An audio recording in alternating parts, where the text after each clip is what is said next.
Good morning, Labor. But Rita didn't tell you the most important thing I've done. I thank God that I had the opportunity to appoint the first labor official to serve on the MARTA board, which is Rita Scott. I did it. The first labor official to ever serve as chair of the MARTA board was Rita Scott. Give her a hand. I want to thank Ms. Sandra Williams. Thank you, Ms. Sandra, for inviting me. Now, you all the luckiest breakfast audience of all the King Day programs all over the country, all around the world. Thank you. You got a politician with a short speech. And I know y'all busy and I know you got things to do, but the main reason I'm not going to be that long this year is that my name ain't on the ballot this year. Now y'all invite me back in a couple years, I'm going to be up here for a while. But first of all, to the Atlanta, North Georgia Labor Council, I thank you all for inviting me here, but you know, I've reached a point in my life when you get to be Social Security age. Come on now, I ain't the only one. All my Social Security folk, raise your hand if you're out there. Ain't God good? And all you young folk that ain't Social Security age, y'all butts need to keep on working so I can afford my check. Ain't that right? But when you get Social Security age, Mayor Dickens, you too young. When you get Social Security age, Senator Warnock, Senator Ossoff, y'all too young, you begin to look back and wonder. You begin to look back and wonder how I got over. You begin to look back and wonder how a little black boy born on a dead-end dirt road in a house with no indoor running water.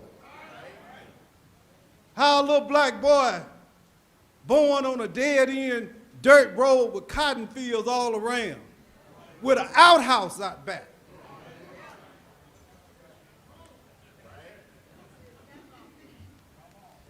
A little black boy born with a dad that couldn't read or write can stand up now at this podium, the North Georgia Labor Council at this podium, can stand here as the CEO of DeKalb County. You begin to wonder, a daddy who was a sharecropper, a granddaddy who was an illiterate sharecropper, and a great-great-granddaddy who was an illiterate sharecropper. How does he get to be a CEO? Well, I'm come to tell you something. Ambassador Andrew Young, I come to tell you something. That if you look at me and don't see a Georgia sharecropper, you better look a little closer. Because you see, I got the heart and the soul of a Georgia sharecropper. Because you see, sharecroppers can take a little bit and make a whole lot out of it. So I come this morning, not as a CEO, but as a Georgia sharecropper.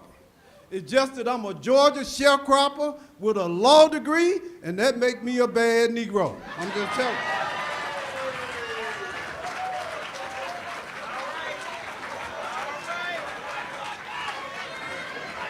I'm a bad man. I come here with Andrew Young. You know, it's something when you sitting watching TV, black and white TV all those years, sitting out in the middle of nowhere, and you see Andrew Young on the TV, and you admiring him and watching him and emulating him. And somehow, some way, you end up sitting at a table with him. You're sitting up with him knowing your name. All right. All right. But more than anything else, you come knowing that the struggle that he fought Yes. is a struggle not finished. That's right. And so on this cold, crisp January morning, we of differing racial, ethnic, religious, and political persuasions have gathered on common ground. On this cold, crisp January morning, we, the black and the white, the red, the brown, the Protestant and the Catholic, the Jew and the Gentile, the Muslim, the Christian and the Jew.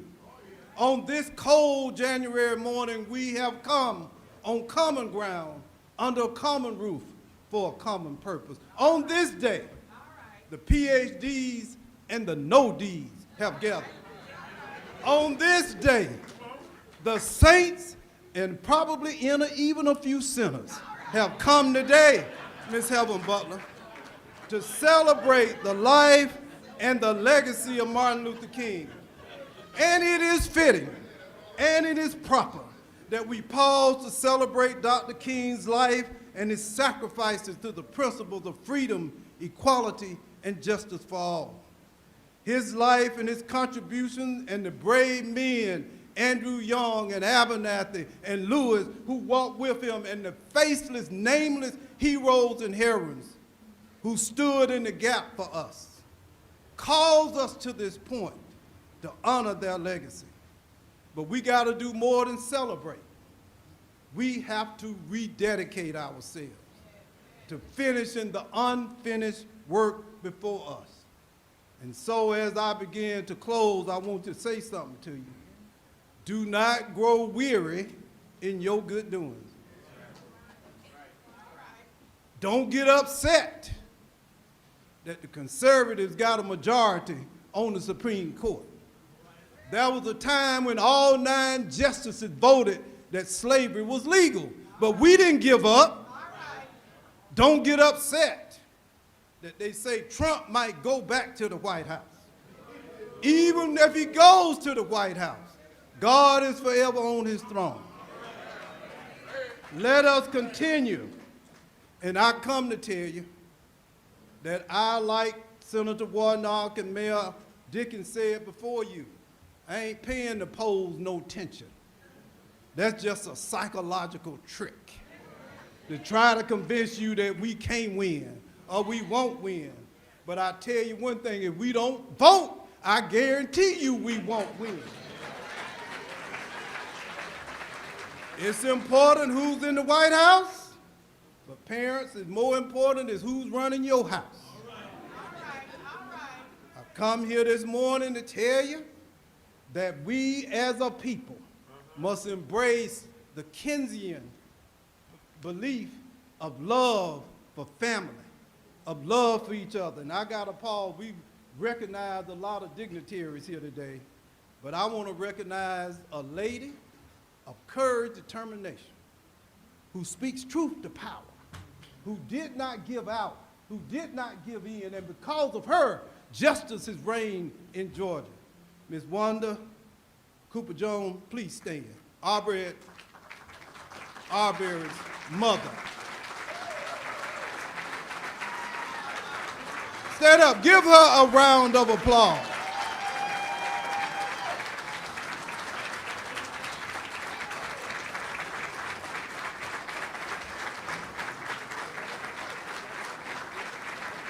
Anybody want to be tired? Anybody want to give up? Anybody want to say it's nothing we can do? You look at this lady right here. Finally this. King Day ought to be a day of atonement, forgiveness, and restoration. To atone, Pastor Warnock knows this, is that we got to recognize our own misgivings and shortcomings.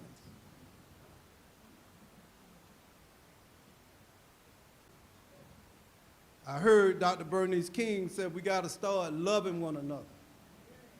And see, in the past, it meant loving your enemies. But in the day, it means we got to start loving ourselves. We got to understand that unity does not require unanimity. We can be unified and not be unanimous. Y'all been in a meeting and somebody said, you know, all us need to get together. Well, hell, all us ain't gonna never just get together. You don't need 100% of nothing. You can get elected senator of the United States of America with 50% what? Plus one. You can be elected mayor of Atlanta, Georgia with what? 50% plus one. You can be elected president with less than 50%. Is that right, Senator? Because it's the electoral college. Hillary got more votes than Trump. It's a difference between being unified as opposed to being unanimous. And see, when you're out of power at the state level, we have to recognize that the only time we really need to be unified and unanimous is when we are opposing those who oppose us. Y'all looking at me?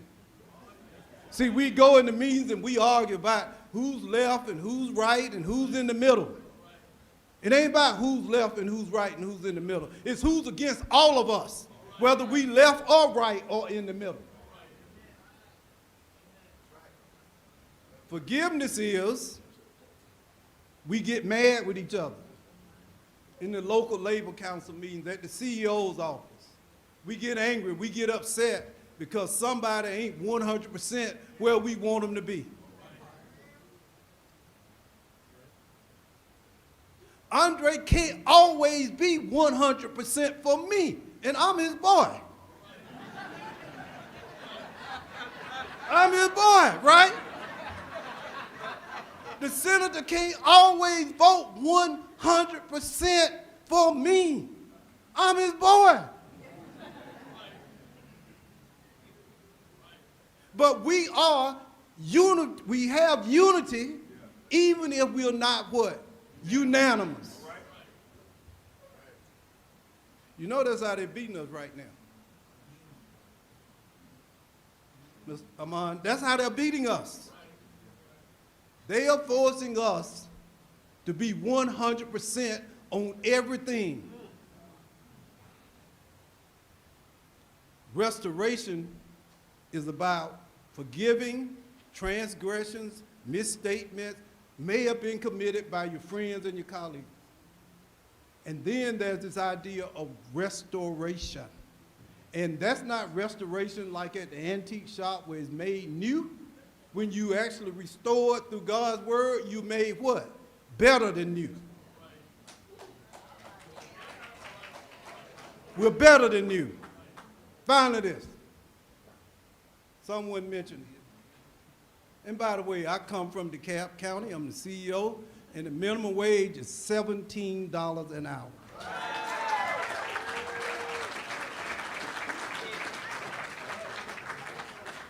I was with my sanitation workers. And by the way, the budget that'll be approved in 30 days will have a minimum wage of $17.60 an hour. Doug Shipman, is one thing to talk about it, it's something else to what? Go do it. I remind my daughter, and Zola's here, and I remind everyone, when Dr. King went to Memphis in April of 1968, he wasn't going to a black tie ball. When he went up to Memphis, he wasn't going to receive an award. Wasn't going on a shopping spree. Wasn't going to be honored. But matter of fact, and Dr. Warnock knows this, he went against the recommendations of all those around him because there were death threats out. So here is the greatest leader of the 20th century going to Memphis, not to be honored, not to be celebrated, not to go to a black tie ball, but he was going to Memphis to help sanitation workers. The greatest leader of the 20th century went up to Memphis, went to his death for sanitation workers. For workers, most of us wouldn't give them a cold glass of water on a hot day. This man that you celebrating this morning gave his life for sanitation workers. And Christmas when it was cold, and yesterday on Tuesday when it was wet, and they showed up anyway to pick up your garbage. And you wouldn't even say thank you. When he got to Memphis, God empowered him to ascend on a prophetic mountaintop. And you all know when he got up on that mountaintop, he looked out and really looked over across the decades and across the eons. He looked into futures and lives not yet born and said that God had empowered him to go up on this mountaintop. He looked out, he'd seen the promised land, and he reminded us and promised us that, you know, I ain't gonna get there. I won't be at the North Georgia Labor Council breakfast. Andrew Young said, Andy may be there, but I won't be there. But he said, as a people, and by the way, he didn't just say as black people. He didn't just say as Hispanic people. He didn't just say as Native American. He said, what? As a people, you all will be sitting there at the North Georgia Labor Council in January 2024. And you know the next day when Andy and all, a shot was fired, a bullet went hurling through the air.